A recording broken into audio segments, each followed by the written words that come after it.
நம் பாவம். என் அன்பின் பிரியமே, இன்று உனக்கான ஒரு செய்தியோடே வந்துள்ளேன். பயப்படாதே, இது உனக்கான நற்செய்தி எனவும் ஏற்றுக்கொள். உன் மனதில் நாள்தோறும் குவிகின்ற வினாக்களின் எண்ணிக்கை அதிகரித்து கொண்டே போகின்றது. உன் முக்காலங்களில் நடந்த அனைத்தும் உன் மனதில் அதிகமாக வினாக்களை ஏற்படுத்த தூண்டுகோலாய் இருக்கின்றது. அத்தனை வினாக்களுடன் எதிர்காலம் பற்றிய படபடப்பு உன் மனதில் உன்னை மறுக செய்வதை நான் உணர்கின்றேன். ஆனால் புரிந்து கொள், அவை யாவும் அர்த்தமற்ற வினாக்கள். உன் வினாக்கள் என்பது உன் தேவைகளுக்காக இருக்கின்றது. அது உன்னிடத்தில் நீ வினா எழுப்பாமலே வந்து சேரும்.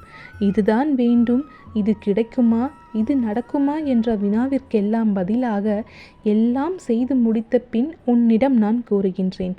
ஆயினும் உன்னுடைய சில வினாக்கள் ஆத்மார்த்தமாக இருக்கின்றது. இந்த மானுட தேகத்தின் பண்பு என்பதை தாண்டி வரும் கோபம், வெறுப்பு, காயம், தான் பட்டாலும் வலித்தான், மற்றவர்கள் பட்டாலும் வலித்தான். அப்படி இருக்கையில் ஏன் இந்த வலி ஒருவருக்கொருவர் மாறி மாறி கொடுத்து கொண்டே இருக்கின்றார்கள் என்ற கேள்விக்கு ஒரே பதில்தான். உன்னுடைய இத்தனை கேள்விகளுக்கும் ஒரே ஒரு பதில்தான்: கர்மா. ஆம், நான் பல்லாயிரம் முறை உன்னிடம் மீண்டும் மீண்டும் சொல்லிக்கொண்டே இருக்கின்றேன். உன்னுடைய வலிகளுக்கும் உன்னுடைய வேதனைகளுக்கும் இப்பொழுது நடக்கும் இந்த சூழ்நிலைகள் என அனைத்திற்கும் காரணம் உன் கர்மா மட்டுமே. உன்னுடைய சில வினாக்களுக்கும் இதுவே விடையாக அமைந்துள்ளது. எனக்கான அத்தனை கதவுகளும் மூடப்பட்டு விட்டன. அதற்கான சாவிகளை நான் எங்கனம் சென்று தேடுவேன் என்று கேட்கின்றாய். இந்த கதவுகள் எல்லாம் இனி திறக்குமா, திறக்காதா என்றெல்லாம் மருகி நிற்கின்றாய். புரிந்து கொள், பூட்டிய வீட்டைத்தான் திறந்து வைக்க முடியும். அதுபோல்தான் உன் வாழ்க்கையும். சில கதவுகள் தாளிடப்பட்டு இருக்கலாம். அவைகள் மூடப்படுவதற்காக தாளிடப்படவில்லை. எல்லா வீடும் வாசலாய் திறந்து வைப்பதற்காகவே. அப்படி இருக்கையில் உன் வாழ்க்கையில் மூடிய கதவுகள் மூடியே போய்விடுமா? தாளிடப்பட்ட கதவுகள் திறக்காமல் போய்விடுமா? எல்லாவற்றிற்கும் சாவி உள்ளதை போன்றுதான் உன் எல்லா பிரச்சனைகளுக்கும் ஒரு தீர்வு இருக்கின்றது. பூட்டை செய்பவர்கள் சாவியை சேர்த்துதானே செய்கின்றார்கள். அதை போன்றுதான் பூட்டை வாங்குபவர்களும் அதற்கான சாவியோடு தானே வாங்குகின்றார்கள். அதை போலத்தான் உனக்கான பிரச்சனை வரும்பொழுதே அதற்கான தீர்வும் உடனே வந்து விடுகின்றது. உன் கையில் ஒரு பிரச்சனையை நீ எடுக்கும் பொழுது நன்றாக பார், உன் கையில்தான் அதற்கான தீர்வும் இருக்கின்றது. ஆனால் உன் கையில் நீ அந்த பிரச்சனையை எடுத்தபோது உனக்கு இருந்த பயம், படபடப்பு, பதட்டம் என்ற சில பிரச்சனைகளால் உன் கையில் இருக்கும் சாவியை நீ பார்க்க மறந்து விட்டாய். ஆனால் சாவி இன்னும் தொலைந்து போகவில்லை, உன் கையிலேயே இருக்கின்றது. சற்று நிதானத்தோடும் பொறுமையோடும் பார், எல்லாம் சுபமாகும். காயங்கள் என் மனதில் ஏற்பட்டு கொண்டே இருக்கின்றது என்று நீ கேட்கின்றாய். ஒரு காயத்தால் தான் எல்லோரும் வாழ்க்கையை புரிந்து கொள்கின்றார்கள். காயப்பட்டவர்களுக்கு அது வலி. அந்த வலியில் இருந்து மீண்டு வர வேண்டும். அதில் அவர்களுக்கு ஏற்படும் அனுபவமும் ஒரு பாடம். அதுபோன்று உனக்கு வலி கொடுத்தவர் தன் தவறை நினைத்து வருந்தும் காலம் நிச்சயம் வரும். அவற்றால் அவர்கள் சந்திக்கும் வினைகள், அதில் அவர் தன் தவறை உணர்ந்து பக்குவம் அடையும் பொழுது அதுவும் ஒரு அனுபவம், அதுவும் அவருக்கான ஒரு பாடம். எனவே யார் உனக்கு வலியை கொடுத்தாலும் சரி, அவர்களை நொந்து கொள்ளாதே, சலித்து கொள்ளாதே. நீ அவர்களை பழிவாங்கவும் எண்ணாதே, அவர்களை திருத்த வேண்டும் என்றும் முனையாதே. அது அவர்கள் விதி, அவர்கள் பாதை, செல்லட்டும் என்று விட்டுவிடு. உன் பாதையில் மட்டும், சரியான பாதையில் மட்டும் நீ பயணம் செய். நாம் என்ன செய்கின்றோமோ அதுதான் நமக்கு வந்து சேரும். நல்லதோ கெட்டதோ எல்லாம் ஒரே பாதையில் ஏற்படும் இருவழி பயணமாய் இருக்கும் எதிர்முனை பயணம். அந்த பயணத்தை நீ முடிக்கப் போகின்றாய்.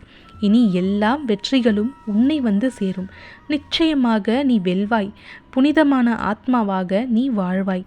உன் பிரச்சனைகளுக்கெல்லாம் அதிமுக்கிய காரணம் என்னவென்று தெரியுமா? நீதான். நீதான் உன் பிரச்சனைகளுக்கெல்லாம் அதிமுக்கிய காரணம். பிரச்சனைகள் வருவதற்கு நீ காரணமா என்பதை விட அதை தீர்க்க முடியாமல் தவிப்பதற்கு நீ மட்டும்தான் காரணம். ஏனென்றால் உனக்குள் இருக்கும் உன் சக்தியை நீ உணர மறுக்கின்றாய். ஒரு பிரச்சனை வரும்பொழுது உடனே உதவியை நாடி அலைகின்றாய். பல சமயங்களில் உனது சக்தியை உணராமல் ஒரே இடத்தில் இருந்து கொண்டு பழக்கப்பட்ட வேலைகளை மட்டுமே செய்கின்றாய். அதுதான் நம்மால் முடியும் என்று கருதி செய்து கொண்டு வருகின்றாய். நீ சாதிக்கக்கூடியவை எண்ணற்றவை, முடிவற்றவை. உனக்குள் இருக்கும் உன் திறமையை யார் அறிந்து கொண்டாலும் இல்லாவிட்டாலும் நீ உணர்ந்து கொள். எல்லாவற்றையும் உன்னால் தீர்க்க முடியும் என்பதை நீ தீர்க்கமாக நம்பு.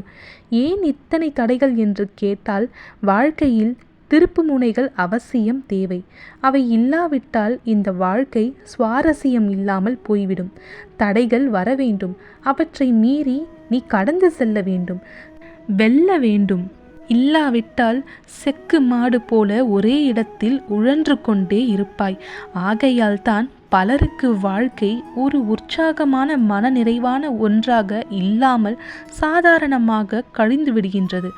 எனவே இனி உனக்கு ஒரு பிரச்சனை வரும் பொழுது அதை உனக்கான சவால்களாக ஏற்றுக்கொண்டு அதில் வெல்வதற்கு பார். நீ உனக்கான முயற்சியை துவங்கும் கணத்திலேயே உனக்கான பிரச்சனைகள் ஓயத் துவங்கும். இன்னொரு முக்கியமான நிகழ்வை புரிந்து கொள். உன் வாழ்க்கையில் நடக்கும் எதற்கும் நீ பொறுப்பல்லவே.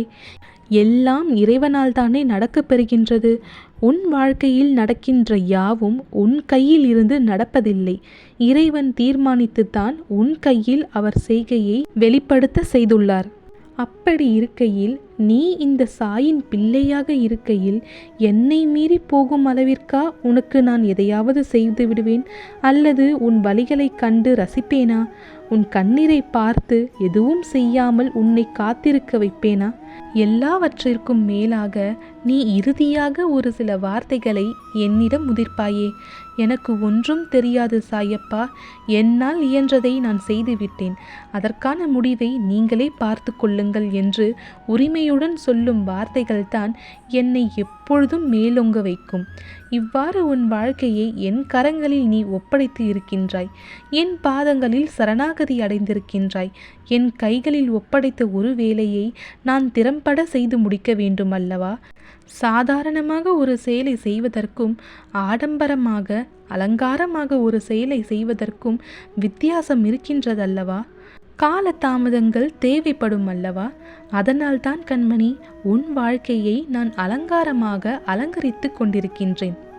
ஆடம்பரமாக உன்னை வாழ வைக்கவே நான் அல்லல் பட்டு கொண்டிருக்கின்றேன். சிறப்பான செய்கைகளை செய்வதற்காகவே இத்தனை தாமதம் ஆகின்றது. ஆனால் எல்லா ஏற்பாடுகளும் நடந்து கொண்டுதான் இருக்கின்றது. அதிவேகமாக எல்லாமும் முடிவுக்கு வரத்தான் போகின்றது. இனி தாமதங்களுக்கு உன் வாழ்க்கையில் இடமில்லை. எதுவும் தாமதிக்காமல் தானாகவே நடக்கும். நல்ல நிகழ்வுகள் எல்லாம் உன்னை நாடி வரும். உன் நல்ல எண்ணங்கள் மட்டும் பெருக்கிக் கொண்டே இரு. எந்த நேரத்திலும் எதிர்மறை எண்ணங்களுக்கு வழிவிடாதே. இனி தாமதம் இல்லாமல் தரமான வாழ்க்கையை வாழப்போகின்றாய். நல்ல காரியங்களை பார்க்க போகின்றாய். இனி எதற்காகவும் கவலை கொள்ளாதே. எல்லாவற்றிற்கும் மேல் இந்த சாய் இருக்கின்றேன். நீ எதற்கும் கலங்காமல் தைரியமாக இரு. மன நிம்மதியுடன் மகிழ்ச்சியாகவே ஆனந்தமான வாழ்க்கையை வாழப்போகின்றாய். உன் சாயப்பா, நான் இருக்க பயம் ஏன்? ஓம் சாய்ராம், ஜெய் சாய்ராம்.